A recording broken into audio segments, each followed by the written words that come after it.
Hi guys, please like, share and subscribe. And if you want full course for any actuarial subject, visit theactuarialguy.com or WhatsApp on this number. Thank you.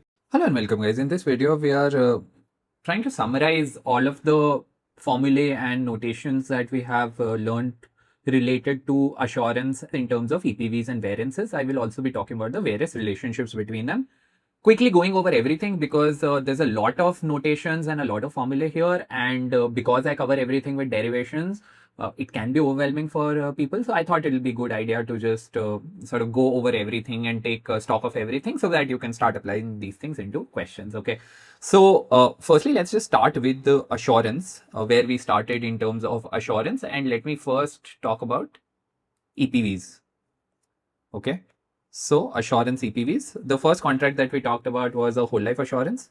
Now within that, you can have two versions of the contract. Either the payments can be made at the end of the year of death or immediately on death, right? So if the payments are made at the end of the year of death, your EPV is AX, which is just saying that we take the probability of death in any given year, which is K deferred QX. So that is the probability of death in the first year is 0 deferred QX. In the second year is 1 deferred QX.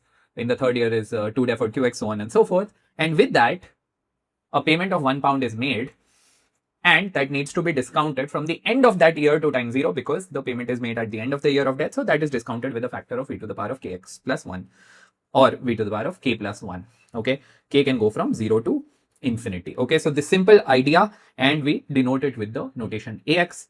There's a continuous version of this which is saying that if a person survives till time t and then dies within a small period of time at the age of x plus t, small period of time being dt, that payment of £1, which is made immediately on death, will be discounted using a factor of e to the power of t. That is denoted with the symbol a bar x. Okay, so this is whole life. Okay, now what can happen is we can consider the assurance contracts which are limited by term. This was payable whenever the death happens in the entire life after buying the contract. Okay, but you can have limited term contracts which are called as term assurance contracts. Here obviously the notation changes slightly. You have AX1N, okay, where what we are saying is that we will only make a payment if the life status fails before the time status. So this is time status, this is life status. I have 1 over the life status because the payment is only made if the life status fails before the time status. Okay, so now its EPV is very similar to this one. Okay, the only difference is that payment is only made if death happens anywhere between the first year to the nth year. Okay, so we are taking those probabilities, and whenever the death happens in whichever year, okay, so the probability of death in the first year is 0 deferred QX. The probability of death in the nth year is n minus 1 deferred QX. Okay, so whenever death happens, a payment of £1 is made, should be discounted with a factor of v to the power of k plus 1 because k is the number of completed years that have elapsed till the point of death, and because the payment is going to happen at the end of the year of death, so we add 1 to it to take us to the end of the current year, right? K is the current lifetime. Okay, so that is your expected present value, and that is AX1N. Similar to this, the immediately on death version, you have AX1N bar, the only change being there is a bar here. This is obviously similar to this one, but with the time limited to n. Okay, so t can only go between 0 and n, and payment is only made if death happens before time n. Okay, so this was on whole life and term assurance. Then you have your pure endowment contract. This is payment on survival to time n. So the notation reverses, it becomes AXN1. Okay, so if the time status fails before the life status, only then is a payment made. Okay, so a payment of £1 is made if the life survives for n years, the probability is NPX, and a payment of £1 is made which is discounted using v to the power of n for n years. Okay, that's your pure endowment. No question of it being immediately or at the end of the year of death. This is a payment which is made on survival till the end of a term. Okay, so there's only one version of it. Then you have endowment assurance, which is a sum of term assurance and pure endowment. So a payment is made if a person dies within the next 10 years or survives till the end of the term of n years. Okay, so the at the end of the year of death version of it takes the term assurance part to be this one, which is if the payment is made at the end of the year of death of the person. Okay, if the payment is immediately on death in terms of the term assurance, then the endowment assurance's EPV is also denoted by A bar XN, The only difference between these two is this part, because the survival benefit is the same and there is no question of the payment being at the end of the year of death or on survival or immediately, because here the payment is anyway on survival till the end of the term. Okay, so it's always VN NPX. Only the death payment changes, and that is what changes your endowment assurance contract. Okay, then you have your deferred assurance contract. Okay, which is basically saying that a whole life assurance which starts after the end of 10 years. So a whole life assurance which starts at the age of X plus N but needs to be discounted till time 0 using V to the power of N NPX. Okay, and there can be a immediately on death version of it as well, where we use this bar. Now let's just talk about an important relationship between them. So if I take all of the death benefits before time N, that is AX1N. That is your term assurance contract. Okay, so EPV of the term assurance contract is AX1N. It pays £1 if the death happens before time N. If the death happens after time N, then this is your deferred assurance contract, deferred whole life assurance contract, that pays £1 if death happens after time N.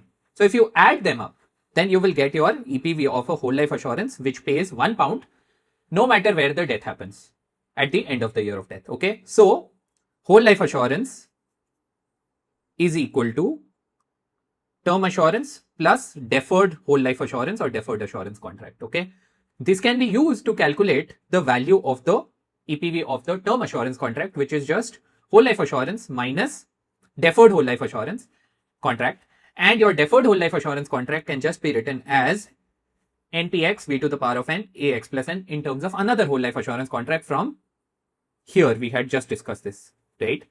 So your term assurance can be calculated as the difference of two whole life assurances, basically a whole life assurance and a deferred whole life assurance contract. This will obviously be equally valid for payments being immediately on death. Okay, now let's talk about the claim acceleration assumption. So how do you approximate the value of an assurance which is payable immediately on death from an assurance which is payable at the end of the year of death? Okay, so this is the relationship. You just assume in case of an assurance which is payable immediately on death, the payments are being made halfway through each year, because some people will die very early, some people will die much later in the year. So at an average, everyone is dying in the middle of the year and the payment is being made there. And here the payment is made at the end of the year of death. So this is 6 months ahead of this. So you just remove 6 months of discounting.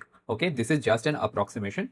Remember that. Okay. Similarly, you can do the same approximation for your term assurance, which is payable immediately on death, from term assurance, which is payable at the end of the year of death. When you go and do this for your endowment assurance, remember the acceleration assumption will only apply to the term assurance part. The pure endowment part will stay as it is because that is unaffected by when the payments happen on death. Okay, so pure endowment is purely unaffected. Okay. That's the idea. Now let's talk about the variances of present values of all of these contracts. So what is the formula for variance? It's expected present value square minus expected present value whole square. This comes from the same logic as variance of any random variable. And as we know here, your present value is actually a random variable. Okay. Now expected present value square is easy to calculate because we have already seen the expected present values above and we can easily take the square of that. The tricky part is expectation of present value squared, right? So how do you get that? So in that, what happens is your random variable gets squared. So your amount and your discount factor will get squared and you will multiply it with its probability to take the expectation. You'll add over all of the values. Okay. So you've squared your random variable, which is amount and your discounting factor. Okay. Multiplied with the probability, added over the entire range. That is the idea. Now the same idea applies to all of the contracts. So let's go over them one by one. First one, you have got whole life assurances. So here, it just becomes, in case the benefit is immediately on death, then it is 2 A bar X minus A bar X whole square. Okay, A bar X is just the EPV of the whole life assurance payable immediately on death. And 2 A bar X is just calculated by squaring your discount factor, which simply means that you consider a revised interest rate of 1 plus I square minus 1. Okay, that's all you need to do and you would just get this result. Similarly, the variance of a whole life assurance contract, which is payable at the end of the year of death, can be similarly calculated as 2AX minus AX square. If you just expand 2AX, what have you done? You have just squared the V to the power of K plus 1 factor and you can directly compute this from the tables. The values are given for 2ax. All it does is considers the interest rate to be 1 plus I whole square minus 1, okay, which is the same as discounting factor as we have done. This has been derived from squaring the discount factor itself. Okay, otherwise it's the same. Similarly, for a term assurance, the formula is 2a bar x1n minus a bar x1n whole square. And this is the at the end of the year of death version of it.